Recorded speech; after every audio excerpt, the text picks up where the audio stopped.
ಓಂ ಅಧಾತೋ ಬ್ರಹ್ಮ ಜಿಜ್ಞಾಸ ಓಂ ಓಂ ಸರ್ವತ್ರ ಪ್ರಸಿದ್ಧೋಪದೇಶಾತ್ ಓಂ ಸಯಶ್ಚಾಯಮಶರೀರಃ ಪ್ರಜ್ಞಾತ್ಮ ಯಶ್ಚಾಸಾವಾದಿತ್ಯಃ ಏಕಮೇತದಿತಿ ವಿದ್ಯಾತ್ ಚತ್ವಾರಃ ಪುರುಷಾ ಇತಿ ಬಾಧ್ವಃ ಶರೀರಪುರುಷಃ ಛಂದಃ ಪುರುಷೋ ವೇದಪುರುಷೋ ಮಹಾಪುರುಷ ಇತಿ ವಾಸುದೇವಾತ್ ಪರಃ ಕೋನು ಬ್ರಹ್ಮಶಬ್ದೋದಿತೋ ಭವೇತ್ ಸಹಿ ಸರ್ವಗುಣೈಃ ಪೂರ್ಣಃ ತದನ್ಯೇತು ಉಪಚಾರಕಃ. ಬ್ರಹ್ಮಸೂತ್ರದ ಒಂದನೇ ಅಧ್ಯಾಯದ 2ನೇ ಪಾದ ನಾವು ಅದನ್ನೀಗ ನೋಡ್ತಾ ಇದ್ದೇವೆ. ಅದರಲ್ಲಿ ಮೊದಲನೇದ್ದು ಸರ್ವಗತತ್ವಾಧಿಕರಣ. ಈ ಸರ್ವಗತತ್ವಾಧಿಕರಣದಲ್ಲಿ ಆರಂಭದಲ್ಲಿ ಸೂತ್ರ ಹೇಳಿದ್ದಾದ ಮೇಲೆ ಮಂಗಲಾಚರಣದ ರೂಪದಲ್ಲಿ ಭಗವಂತನನ್ನ ಮತ್ತೆ ಉಳಿದವನ್ನು ಸ್ತೋತ್ರ ಮಾಡುವಂತಹ ಒಂದು ಮಂತ್ರ ಹೇಳಿದೆ. ಅದು ಎಲ್ಲವೂ ಕೂಡ ಐತರೇಯ ಉಪನಿಷತ್ತಿದ್ದು. ಸಯಶ್ಚಾಯಂ ಅಶರೀರ ಪ್ರಜ್ಞಾತ್ಮ ಅಂತೇನಿದೆ ಅದನ್ನ ಆಚಾರ್ಯರೇ ಭಾಷ್ಯದಲ್ಲಿ ಕೊಟ್ಟಿದ್ದಾರೆ. ಅದು ಈ ಐತರೇಯ ಉಪನಿಷತ್ತಿನಲ್ಲಿ ಪ್ರತಿಪುರುಷನಿಗೂ ಸೂರ್ಯ ಅಭಿಮುಖನೇಕೆ ಅಂತನ್ನೋದನ್ನು ಹೇಳುವಂತಹ ಪ್ರಸಂಗದಲ್ಲಿ ಬಂದಿರೋದು. ಅಲ್ಲಿಂದ ಮುಂದೆ ಏತಾ ಮನೋವಿಧಂ ಸಂಹಿತಾಂ ಸಂಧೀಯಮಾನಾಂ ಮನ್ಯೆ ಇತಿಹಸ್ಮಾಹ ಬಾಧ್ವ ಅಂತಿದೆ. ಏತಂ ಹೇವ ಬಹುಶೃಚ ಮಹತ್ಯುಕ್ತೆ ಮೀಮಾಂಸಂತೆ ಏತಮಗ್ನಾವದ್ಧರ್ಯವಹ ಅಂತ ಬಂದಿದೆ. ಇದನ್ನೆಲ್ಲ ಟೀಕಾಚಾರ್ಯರು ಎಂದು ಜಯತೀರ್ಥರು ಮತ್ತೆ ಪದ್ಮನಾಭ ತೀರ್ಥರು ತಮ್ಮ ಟೀಕಾದಲ್ಲಿ ಉದ್ಧರಿಸಿದ್ದಾರೆ. ಮುಖ್ಯವಾಗಿ ಅದು ತಕ್ಕ ದೀಪಾವಳಿಯಲ್ಲಿ ಬಂದಿದೆ. ಮತ್ತೆ ಚತ್ವಾರ ಪುರುಷ ಇದು ಬಾಧ್ವ ಅಂತ ಹೇಳಿ ಈ ಹಿಂದೆ ಬಂದಿರುವಂತಹ ಒಂದು ಉಪನಿಷತ್ ಭಾಗ, ಇದಕ್ಕಿಂತ ಹಿಂದೆ ಅಷ್ಟೆ. ಶರೀರ ಪುರುಷ ಛಂದ ಪುರುಷೋ ವೇದ ಪುರುಷೋ ಮಹಾಪುರುಷ ಐತಿ ಅಂತ ಹೇಳಿದೆ. ಅದು ಇಲ್ಲೇನು ಸಂಬಂಧ ಇಲ್ಲ, ಆದರೆ ಅಲ್ಲೇ ಹಿಂದೆ ಬಂದಿರೋದಾದ್ರಿಂದ ಅದನ್ನ ಇಲ್ಲಿ ಹೇಳಿದೆ ಅಷ್ಟೆ. ಆ ಭಾಗದಲ್ಲಿ ಚತ್ವಾರ ಪುರುಷ ಇತಿ ಬಾಧ್ವ ಅದಾದ್ಮೇಲೆ ಕೊನೆಗೆ ತಸ್ಯೈ ತಸ್ಯ ಅಸಾವಾದಿತ್ಯೋ ರಸಃ ಅಂತ ಹೀಗೆ ಬಂದಿದೆ. ಆದಿತ್ಯ ಅಂತ ಬಂದ ಮೇಲೆ ಮತ್ತೆ ಉಪನಿಷತ್ ಭಾಗದಲ್ಲಿ ಶ್ರೇಷ್ಠಾಯಂ ಅಶರೀರ ಪ್ರಜ್ಞಾತ್ಮ ಯಶ್ಚಾಸಾವಾದಿತ್ಯ ಏಕಮೇವ ತದಿತಿ ವಿದ್ಯಾತ್ ಅಂತ ಬಂದಿದೆ. ಈಗ ನಾವು ಮಂಗಲಾಚರಣದಲ್ಲಿ ಮೊದಲು ಹೇಳಿದ್ದು ಭಗವಂತನ ಕುರಿತಾಗಿ. ಈ ಪ್ರಾಕೃತ ಶರೀರರಹಿತನಾದ ಜ್ಞಾನರೂಪನಾದ ಭಗವಂತನು, ಅಂದ್ರೆ ಅನಿರುದ್ಧ ರೂಪನಾದ ಭಗವಂತನು, ಹಾಗೆ ಆದಿತ್ಯನಲ್ಲಿರುವಂತಹ ಪ್ರದ್ಯುಮ್ನನು ಇಬ್ರು ಒಂದೇ ಅಂತ ತಿಳಿಯಬೇಕು ಅಂತ. ಇದು ಭಗವಂತನ ಕುರಿತಾದ ಸ್ತೋತ್ರ. ಮುಂದೆ ಚತ್ವಾರ ಪುರುಷ ಇದು ಬಾಧ್ವ ಅಂತ ಹಿಂದೆ ಬಂದಿದೆ. ಬಾಧ್ವ ಅಂದ್ರೆ ಮುಖ್ಯ ಪ್ರಾಣ ಅಂತ ಅರ್ಥ. ಆ ದೃಷ್ಟಿಯಿಂದ ನಾವು ಮಧ್ವರಿಗೆ ಸಂಬಂಧಪಟ್ಟವರು ಮಾಧ್ವರಾದ್ರಿಂದ ಬಾಧ್ವನಿಗೆ ಸಂಬಂಧಪಟ್ಟವರು ಬಾಧ್ಯರು ಕೂಡ ಹೌದು. 4 ಜನ ಪುರುಷರಿದ್ದಾರೆ ಅಂತ ಈ ಮುಖ್ಯ ಪ್ರಾಣ ಹೇಳ್ತಾನಂತೆ.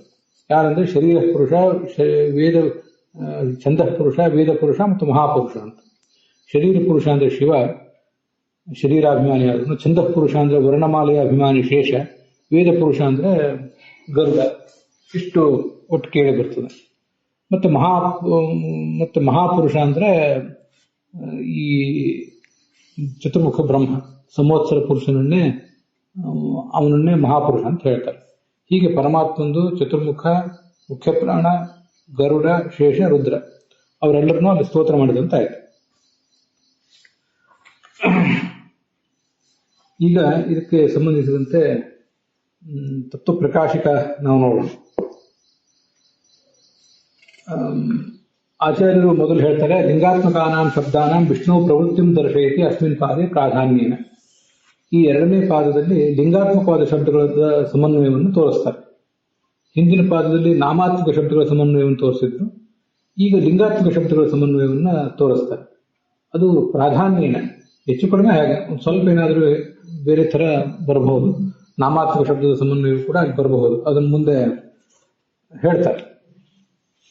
ಜಯತೀರ್ಥರು ಹೇಳ್ತಾರೆ, ಏತ ಪಾದ ಪ್ರತಿಪಾದ್ಯಂ ದರ್ಶಯತಿ. ಈ ಪಾದದಲ್ಲಿ ಏನಿದೆ ಅಂದ್ರೆ ಲಿಂಗಾತ್ಮಕ ಶಬ್ದಗಳ ಸಮನ್ವಯ ಇದೆ. ಲಿಂಗಾತ್ಮಕ ಅಂದ್ರೆ ಶಬ್ದವೇ ಲಿಂಗಾತ್ಮಕ ಅಂದ್ರೆ ಏನರ್ಥ? ಕೇವಲ ಆ ವಸ್ತುವಿನ ಗುಣಧರ್ಮವನ್ನು ಹೇಳ್ತದೆ ಅಂತ ಅರ್ಥನ? ಅದಕ್ಕೆ ಅರ್ಥ ಹೀಗೆ, ಧರ್ಮ ವಿಶಿಷ್ಟ ಧರ್ಮಿವಾಚಿನ ಮಿತ್ಯರ್ಥಃ. ಅದಕ್ಕೆ ಅರ್ಥ ಬರೀತಾರೆ.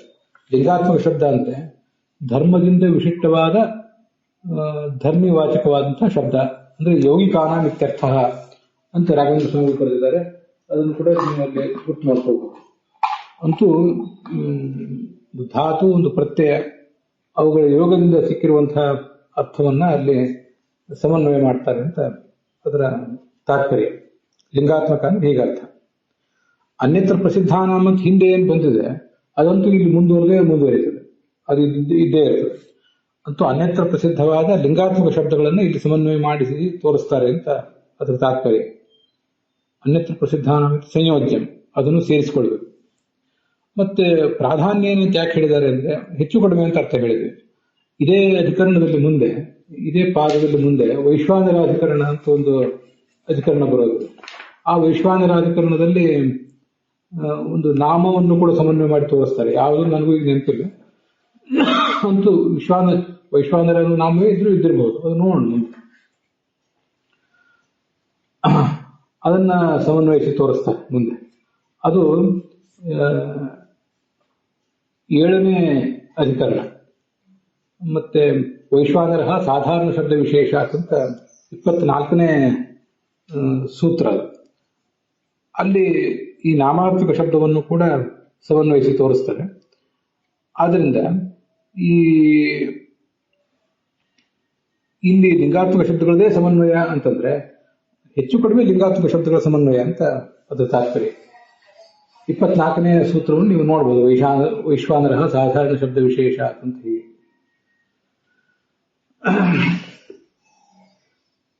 ಅದರಿಂದ ಒಟ್ಟಾರೆ ಏನು ಅಭಿಪ್ರಾಯ ಆಯ್ತಂದ್ರೆ ಅತ್ರ ಲೋಕತಃ ಅನ್ಯತ್ರ ಪ್ರಸಿದ್ಧ ಆದಿತ್ಯ ಶ್ರುತಿ ಸಹಪಠಿತ ಸರ್ವಗತತ್ವ ಲಿಂಗಾತ್ಮಕ ಶಬ್ದಸ್ಯ ಪರಬ್ರಹ್ಮಣಿ ಸಮನ್ವಯ ಪ್ರತಿಪಾದನಾತ್ ಅಸ್ತಿ. ಉಸ್ತಿ ಅಲ್ಲ, ಉಸ್ತಿ ಅಂತ ಕೆಲವರು ಪಾಠ ತಿಳ್ಕೊಳ್ಳಿ. ಅಸ್ತಿ ಶಾಸ್ತ್ರಾದಿ ಸಂಗತಿ. ಒಟ್ಟಾರೆ ಶಾಸ್ತ್ರದಿಂದ ಇಲ್ಲಿ ಸಂಗತಿ ಇದೆ. ಸಂಗತಿ ಅಂದ್ರೆ ಸಂಬಂಧ ಇದೆ. ಶಾಸ್ತ್ರ ಸಂಗತಿ, ಅಧ್ಯಾಯ ಸಂಗತಿ, ಪಾದ ಸಂಗತಿ ಹೀಗೆಲ್ಲ ತೋರಿಸ್ಬೇಕಲ್ಲ, ಅದನ್ನು ಒಂದೊಂದಾಗೆ ತೋರಿಸ್ತಾ ಇದ್ದಾರೆ. ಈಗ ಶಾಸ್ತ್ರಾದಿಗಳ ಸಂಗತಿ ಇದೆ. ಅದೇನೆಂದ್ರೆ ಈ ಲೋಕತಃ ಅನ್ಯತ್ರ ಪ್ರಸಿದ್ಧ, ಲೋಕದ ದೃಷ್ಟಿಯಿಂದ ಈ ಆದಿತ್ಯ ಮೊದಲಾದ ಶಬ್ದಗಳು ಇದನ್ನು ಇಟ್ಕೊಳ್ಳೋಣ, ಆದಿತ್ಯನ ಶಬ್ದವನ್ನು ಇಟ್ಕೊಳ್ಳೋಣ, ಅದು ಅನ್ಯತ್ರ ಪ್ರಸಿದ್ಧವಾಗಿದೆ. ಆ ಆದಿತ್ಯ ಶ್ರುತಿಯನ್ನು ಒಳಗೊಂಡಂತಹ ಆದಿತ್ಯ ಶ್ರುತಿ ಅಂದ್ರೆ ಆದಿತ್ಯ ಶ್ರುತಿಯನ್ನು ಒಳಗೊಂಡಂತಹ ಶ್ರುತಿ ಅಂತ ಹೀಗೆ ಅದರ ತಾತ್ಪರ್ಯ. ಆದಿತ್ಯ ಶ್ರುತಿ ಸಹಪಠಿತ, ಆದಿತ್ಯ ಶ್ರುತಿಯಲ್ಲಿ ಈ ಸರ್ವಗತತ್ವ ಎಂಬ ಲಿಂಗವನ್ನ ವರ್ಣನೆ ಮಾಡಿದ್ದಾರೆ. ಆದಿತ್ಯ ಶ್ರುತಿ ಸಹಪಠಿತ ಸರ್ವಗತತ್ವ ಲಿಂಗ ಎಂಬ ಸರ್ವಗತತ್ವ ಎಂಬ ಲಿಂಗ, ಆ ಲಿಂಗವನ್ನು ಹೇಳುವಂತಹ ಶಬ್ದ ಅಂದ್ರೆ ಆ ಲಿಂಗದ ಮೂಲಕ, ಲಿಂಗವೆಂಬ ಧರ್ಮದ ಮೂಲಕ ಧರ್ಮಿಯನ್ನು ಹೇಳುವಂತಹ ಶಬ್ದ, ಅದು ಪರಬ್ರಹ್ಮಣಿ ಸಮನ್ವಯ.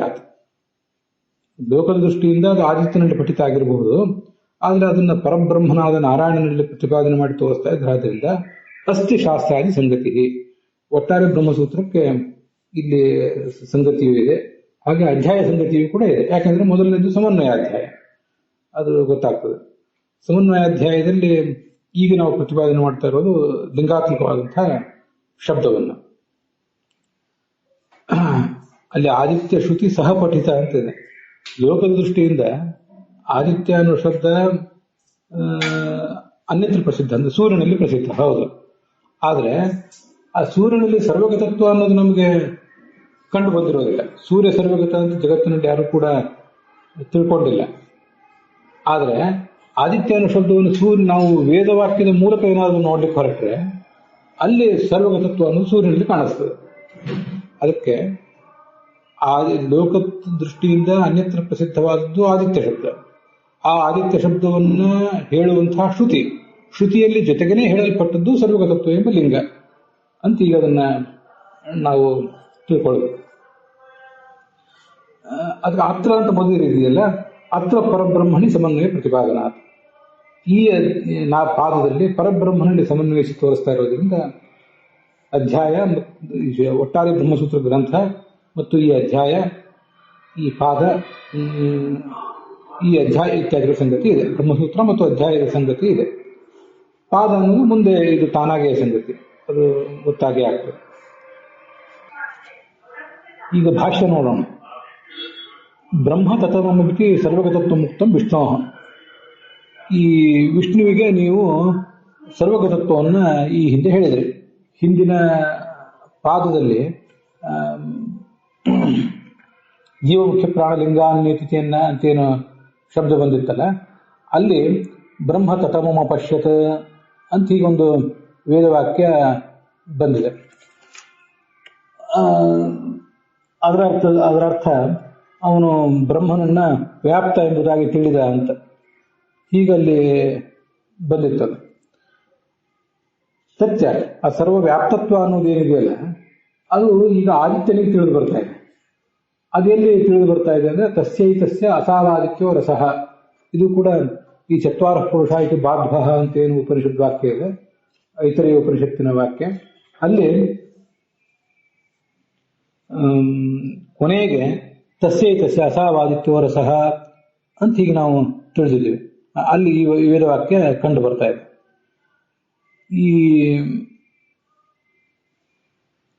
ಈ ಸಂವತ್ಸರಾಭಿಮಾನಿ ಚತುರ್ಮುಖ ಬ್ರಹ್ಮ ಏನಿದ್ದಾನೆ ಅವನಿಗೆ ಈ ಪ್ರದ್ಯುಮ್ನ ನಿಯಾಮಕ ಅಂತ ಆದಿತ್ಯ ಅಂತ ಬಂದಿದೆ. ನಮ್ಮ ಸಿದ್ಧಾಂತದ ಪ್ರಕಾರ ಏನು ಅರ್ಥ ಅಂತ ಅನ್ನೋದನ್ನ ಹೇಳಿದೆ. ಸೂರ್ಯಮಂಡಲದಲ್ಲಿರುವಂತಹ ಪ್ರದ್ಯುಮ್ನೇ ಈ ಚತುರ್ಮುಖ ಬ್ರಹ್ಮನಿಗೆ ನಿಯಾಮಕ ಅಂತ ಅದರ ತಾತ್ಪರ್ಯ. ಬ್ರಹ್ಮ ತತಮಮ ಪಶ್ಯತ್ ಅಂತ ಹಿಂದೆ ಬಂದಿರೋದು. ಸ ಏತಮೇವ ಪುರುಷಂ ಬ್ರಹ್ಮ ತತಮಮ ಪಶ್ಯತ್ ಅಂತ ಹಿಂದೆ ಅದು ಬಂದಿದೆ. ಆ ವ್ಯಾಪ್ತವಾದದ್ದು ಬ್ರಹ್ಮ ಅಂತ ಅಲ್ಲಿ ಬಂದಿದೆ. ಇಲ್ಲಿ ಎಲ್ಲ ಕಡೆನೂ ಕೂಡ ಸರ್ವತ್ರ ಇರುವಂಥದ್ದು ಆದಿತ್ಯ ಅಂತ ಹೀಗೆ ಕೇಳಿ ಬರ್ತಾ ಇದೆ. ಆದಿತ್ಯನನ್ನು ಸರ್ವತ್ರ ಅಂತ ಏನು ಹೇಳಿದ್ದಾರೆ ಅಂದ್ರೆ ಅದು ನಮಗೆ ಇದೊಂದು ನಾವು ನೋಡ್ತಿರುವಂತಹ ಒಂದೇ ಭಾಗ ನೋಡಿದ್ರೆ ಗೊತ್ತಾಗೋದಿಲ್ಲ. ಅದು ಇನ್ನು ಮುಂದಿನ ಭಾಗಗಳನ್ನು ಕೂಡ ನಾವು ನೋಡ್ತೇವೆ. ಅವಾಗ ನೋಡಿದಾಗ ಅದೆಲ್ಲವೂ ಕೂಡ ಸ್ಪಷ್ಟ ಆಗ್ತದೆ. ಒಂದೊಂದಾಗಿ ಅದನ್ನು ಹೇಳ್ತೇವೆ. ತಸ್ಯ ಏತಸ್ಯ ಅಸಾವಾದಿತ್ಯೋ ರಸಃ ಅಂತ ಈ ಭಾಗವನ್ನು ನೋಡಿದ್ರೆ, ರಸ ಅಂದ್ರೆ ನಿಯಾಮಕ, ಒಳಗಿರುವಂಥವನು ಅಂತ ಹೀಗೆ ಅರ್ಥ ಆಗ್ತದೆ. ಅವನು ನಿಯಾಮಕ ಅಂತ ಹೀಗೆ ಕಂಡು ಬಂದಿದೆ. ಆದ್ರಿಂದ ಆದಿತ್ಯನೇ ಅಂದ್ರೆ ಸೂರ್ಯನೇ ಈ ಇವರೆಲ್ಲರಿಗೂ ಕೂಡ ನಿಯಾಮಕ ಅಂತ ಆಯ್ತಲ್ಲ ಅಂತ ಹೀಗೆ ಪ್ರಶ್ನೆ ಬಂತು. ಅದಕ್ಕೋಸ್ಕರ ಈ ಸೂತ್ರ ಹೊರಟಿದೆ, ಸರ್ವತ್ರ ಪ್ರಸಿದ್ಧೋಪದೇಶ ಅಂತ. ಆದಿತ್ಯ ಅಂತ ಏನು ಶಬ್ದ ಇದೆ ಅದು ಚತುರ್ಮುಖ ಬ್ರಹ್ಮ ಈ ಸೂರ್ಯನನ್ನು ಹೇಳೋದಿಲ್ಲ, ಹೊರತು ಪರಮಾತ್ಮನನ್ನೇ ಹೇಳ್ತದೆ ಅಂತ ಅದರ ತಾತ್ಪರ್ಯ. ಈಗ ತತ್ವ ಪ್ರಕಾಶಕ ನೋಡಿ, ಶ್ರುತ್ಯಾದಿ ಸಂಗತಿಂ ವಿಷಯ ಸಂಶಯವೂ ಚ ಸೂಚಯತಿ ಬ್ರಹ್ಮೇತಿ. ಶ್ರುತ್ಯಾದಿಗಳ ಸಂಗತಿಯನ್ನ ಈ ಸೂತ್ರಕ್ಕೂ ಶ್ರುತಿಗೂ ಏನು ಸಂಬಂಧ ಅದು ನೋಡ್ಕೋಬೇಕು.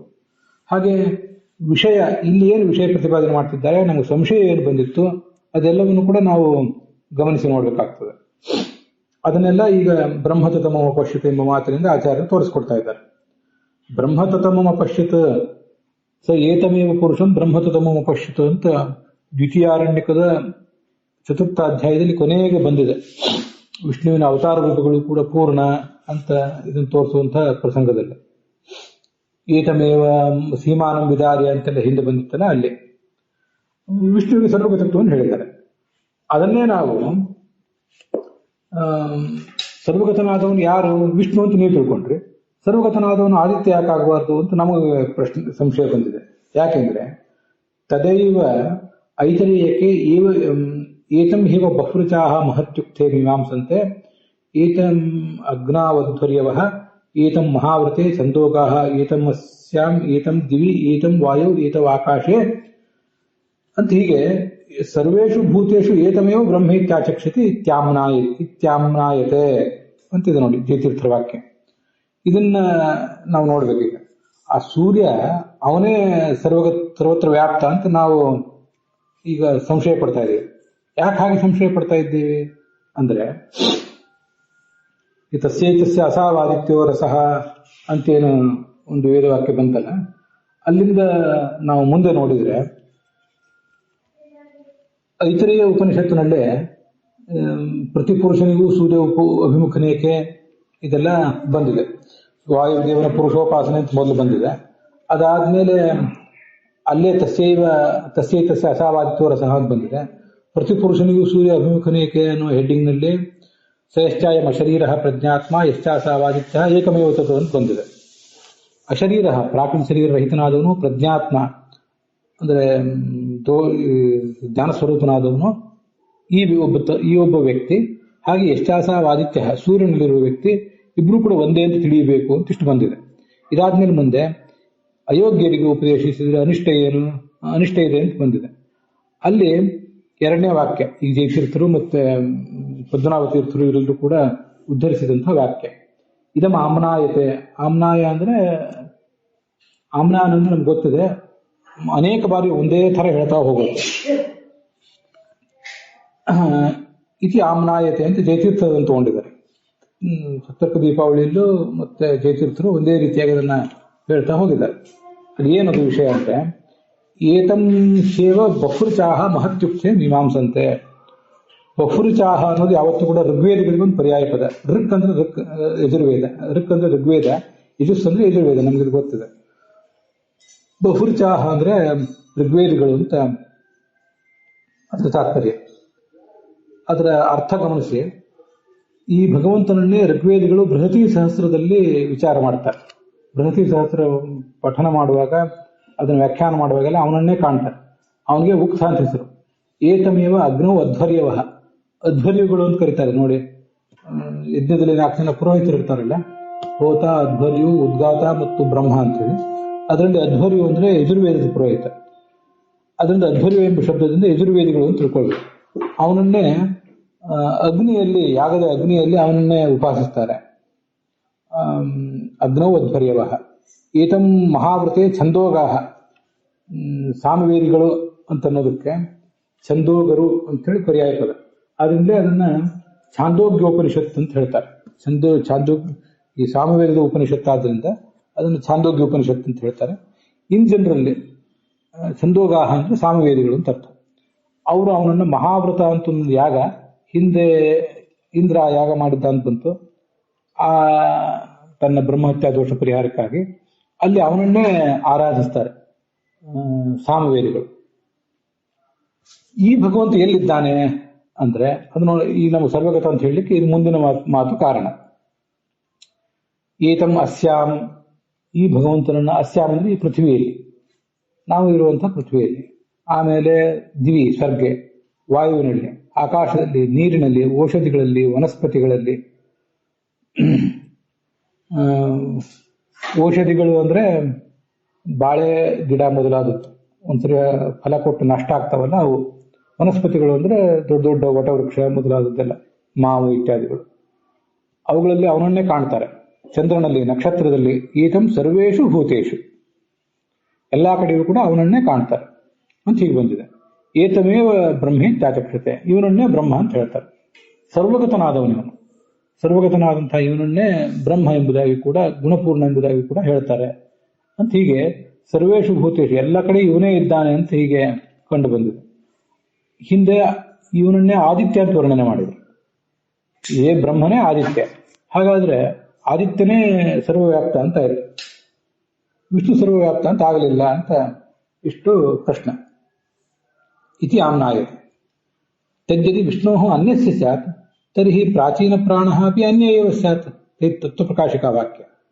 ಈ ಸರ್ವಗತವಾದಂತಹ ಈ ಬ್ರಹ್ಮ ವಿಷ್ಣು ಅಲ್ಲ, ಅದು ಬೇರೆ ಯಾವುದೋ ಒಂದು ಅಂತ ಆದ್ರೆ, ಅಂದ್ರೆ ಸೂರ್ಯ ಅಂತ ಆದ್ರೆ, ಹಿಂದೆ ಹೇಳಲ್ಪಟ್ಟ ಅಂತಿಮ ಪ್ರಾಣಾಧಿಕರಣ ಅಲ್ಲೆಲ್ಲ ನೀವು ಬಹಳ ಶ್ರಮಪಟ್ಟು ಏನು ವಿಷ್ಣುವನ್ನೇ ಪ್ರಾಣ ಶಬ್ದವಾಚ್ಯ ಅಂತ ಪ್ರತಿಪಾದನೆ ಮಾಡಿದ್ರಿ, ಅದನ್ನು ಪ್ರಾಚೀನ ಪ್ರಾಣ ಅಂತ ಇವರು ಹೇಳ್ತಿರೋದು.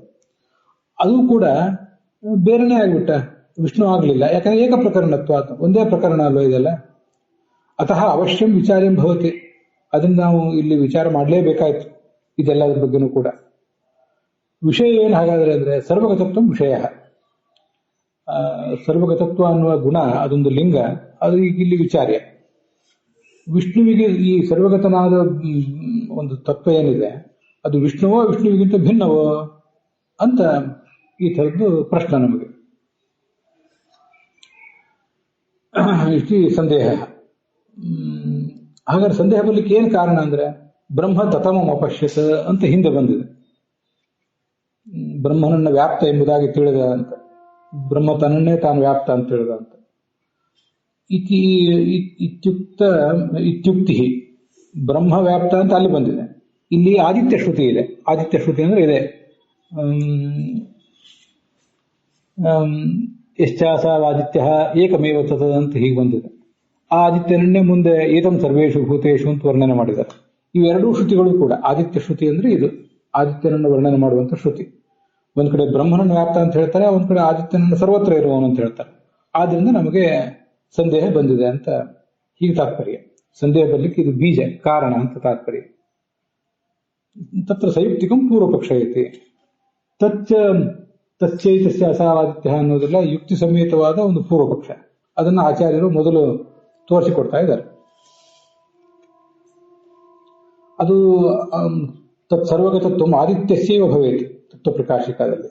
ಸರ್ವಗತತ್ವ ಅನ್ನೋದು ಯಾರಿಗೆ ಬರ್ಲಿಕ್ಕೆ ಸಾಧ್ಯ? ಆದಿತ್ಯನಿಗೆ ಬರ್ಲಿಕ್ಕೆ ಸಾಧ್ಯ. ಯಾಕೆಂದ್ರೆ ತಸ್ಯೈತಸ್ಯ ಅಸಾವಾದಿತ್ಯೋ ರಸಃ ಯಶ್ಚಾಸಾವಾದಿತ್ಯ ಇತ್ಯಸ್ಮಾತ್ ಪುರುಷಂ ಪ್ರತಿ ಆದಿತ್ಯೋ ಭವತಿ ಅಂತ ಹೀಗೆಲ್ಲ ಆ ಮಾತಿನಲ್ಲಿ ಅದು ಬಂದಿದೆ. ಪ್ರತಿಯೊಬ್ಬ ಸೂರ್ಯನಿಗೂ ಪ್ರತಿಯೊಬ್ಬ ವ್ಯಕ್ತಿಗೂ ಸೂರ್ಯ ಅಭಿಮುಖನಾಗಿರುವಂತೆ ಕಾಣಿಸ್ತಿರ್ತಾನೆ. ಎಲ್ಲಿ ಹೋದ್ರೂ ಸೂರ್ಯನ ಮೆದುರಿಗಿರುವಂತೆ ಕಾಣಿಸ್ತಾನೆ. ಯಾಕೆ ಹಾಗೆ ಅಂದ್ರೆ ಎಲ್ಲರಲ್ಲೂ ಕೂಡ ಸೂರ್ಯ ಇರುವುದರಿಂದ ಅಂತ ಹೀಗಾದ್ರೆ ತಾತ್ಪರ್ಯ. ಸೂರ್ಯ ಆತ್ಮ ಜಗತಸ್ಥಕ್ಷುಷಶ್ಚ ಇತಿ ಸೌರ ಉದಾಹರಣಾಚ್ಚ ಅಂತ ಹೇಳಿದ್ದಾರೆ ನೋಡಿ ಹೇಗಿರ್ತಾರೆ. ಅದು ಕೂಡ ಅಲ್ಲೇ ಐತರೇಯ ಉಪನಿಷತ್ನಲ್ಲೇ ನೀವೀಗ ನೋಡ್ತಿರೋ ಭಾಗದಲ್ಲೇ ಸಯಶ್ಚಾಯಮ ಶರೀರ ಪ್ರಜ್ಞಾತ್ಮ ಯಶ್ಚಾಸಾವಾದಿತ್ಯ ಏಕಮೇವ ತದಿತಿ ವಿದ್ಯಾತ್ ಅಂತ ಬಂದ್ಮೇಲೆ ತದಪ್ಯೇತ ತೃಷ್ಣಾಭುಕ್ತಂ ಋಷಿಗಳು ಇದನ್ನೆಲ್ಲ ಸ್ಪಷ್ಟಪಡಿಸಿದ್ದಾರೆ. ಚಿತ್ರಂ ದೇವಾನಾಮುದಗಾಧನೀಕಂ ಚಕ್ಷುರ್ಮಿತ್ರಸ್ಯ ವರುಣಸ್ಯಾಗ್ನೇಃ ಆಪ್ರಾದ್ಯಾವ ಪೃಥಿವೀ ಅಂತರಿಕ್ಷಂ ಸೂರ್ಯ ಆತ್ಮ ಜಗತಸ್ಥಕ್ಷುಷಶ್ಚ. ಈ ಸೂರ್ಯ ಈ ಜಗತ್ತಿನ ಅಂದ್ರೆ ಜಂಗಮ ಜಗತ್ತು, ಸಂಚಾರ ಮಾಡುವ ಜಗತ್ತು. ಹಾಗೆ ತಸ್ತುಸ್ ಅಂದ್ರೆ ಒಂದ್ ಕಡೆ ಸ್ಥಾವರವಾಗಿ ನಿಂತಿರುವ ಜಗತ್ತು, ಅದರ ಆತ್ಮ ಅಂತರ್ಯಾಮಿ ಅಂತ ಹೀಗದು ಬಂದಿದೆ. ಅದನ್ನು ಕೂಡ ಅಲ್ಲಿ ನೀವು ನಿಮ್ಮ ಪುಸ್ತಕದಲ್ಲಿ ಗುರ್ತು ಮಾಡ್ಕೋಬೇಕು. ಇದು ಸೌರ ಮಂತ್ರ ಉದಾಹರಣ ಅಂದ್ರೆ ಸೂರ್ಯನ ಮಂತ್ರವನ್ನು ಅಲ್ಲಿ ಕೂಡ ಉದಾಹರಣೆ ಮಾಡಿದ್ದಾರೆ. ಸಯಶ್ಚಾಯಂ ಪುರುಷೇ ಯಶ್ಚಾಸಾವಾದಿತ್ಯೇ ಸ ಏಕಃ. ತೈತ್ರಿಯ ಉಪನಿಷತ್ನಲ್ಲಿ ಕೂಡ ಪುರುಷನಲ್ಲಿರುವಂತಹ ಮತ್ತೆ ಆದಿತ್ಯನಲ್ಲಿರುವಂತಹ ದೇವತೆ ಒಬ್ಬನೇ, ಅವನೇ ಭಗವಂತ ಅಂತ ವರ್ಣನೆ ಮಾಡಿದ್ದಾರೆ. ಪ್ರಾಸಂಗಿಕವಾಗಿ ಅದು ನೆನಪುವಂತೂ ಅದನ್ನು ಕೂಡ ಇಲ್ಲಿ ಹೇಳಿದ್ದೇನೆ. ಅಲ್ಲಿಗೆ ಇವತ್ತಿನ ಈ ಭಾಗ ಸಮಾಪ್ತ ಆಗಿದೆ.